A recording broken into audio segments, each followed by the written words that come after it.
Lithium is a fascinating mineral that I believe a lot of people are deficient in. Lithium orotate is lithium bound to orotic acid, which used to be considered a B vitamin. You may have heard of lithium carbonate that's used for people with bipolar disorder. It's prescribed for that condition. The dosage is usually 1,400 milligrams, 1,600 milligrams, very high dose. With lithium orotate, you can get a similar effect. I'm not making medical claims that it can replace that medication. When it's bound to orotic acid, it's a lot more absorbable. And so you don't need as high of a dose. So lithium does regulate the release of neurotransmitters like serotonin, dopamine, and noradrenaline. It also has a lot of other effects unrelated to mood, including supporting oxygen delivery, bone health, staving off age-related muscular decline, sarcopenia. It's helpful for glucose removal. A lot of the benefits in the studies are around this protein called GSK3, glycogen synthase kinase 3, and lithium inhibits that. Melatonin and zinc are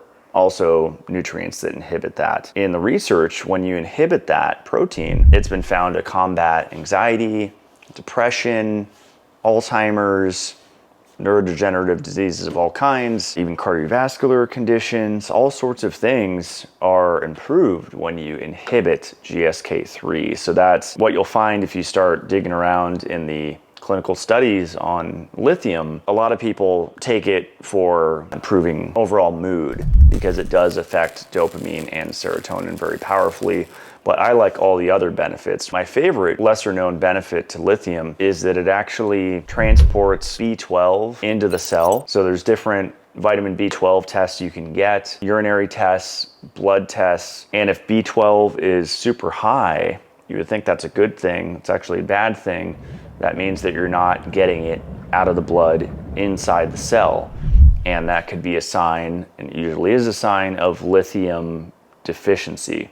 So really powerful to take if you're experiencing symptoms of B12 deficiency, because it's required to utilize that. That's pretty cool. It's really just an underrated supplement. There's a book by Hans Nieper that's on lithium that's really interesting. There's a book that's great called Lithium, A Cinderella Story, which is awesome. People argue about the dosages.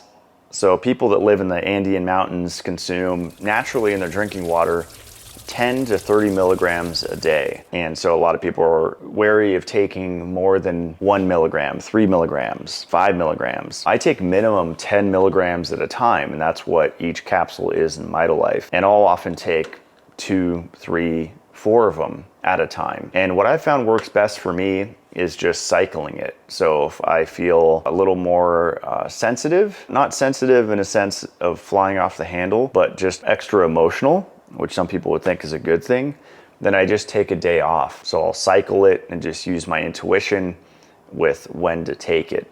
But I've just noticed it just feels like an energetic stabilizer, not only for my mood, but also for my nervous system and just dealing with the stresses of life. I feel a lot more resilient taking lithium regularly. Who is lithium for?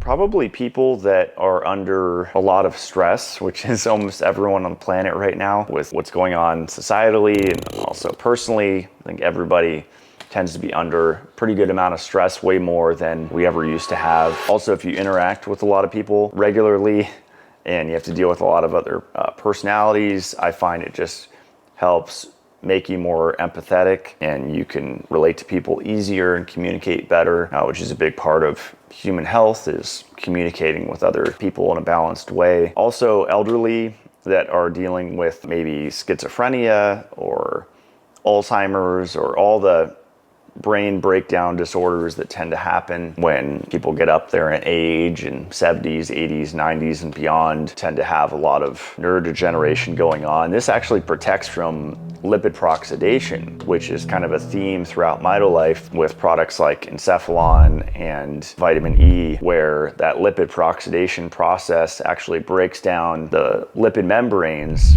and when it happens in the neurons, then you actually get a lot of problems, misfiring and accumulation of these brain tangles like tau proteins, neurotangles. And so supplementing the right things in combination, you could not only prevent the brain from degenerating, but even, like lithium's been found to do, promote neurogenesis, which is actually the formation of new brain cells, which is the direction that we want to go. We don't want to go backwards. We don't want to stay where we're at. We actually want to improve the brain. And I really like taking supplements that improve brain growth called neurogenesis. So if you're experiencing any of the things that I mentioned, any of those symptoms, I highly recommend adding lithium to your supplement cabinet and experiment with the dosage. It's very individual. I think 10 milligrams is a great minimum starting place, whether it's taking it daily or every other day or a couple times a week. It is considered a trace mineral salt, so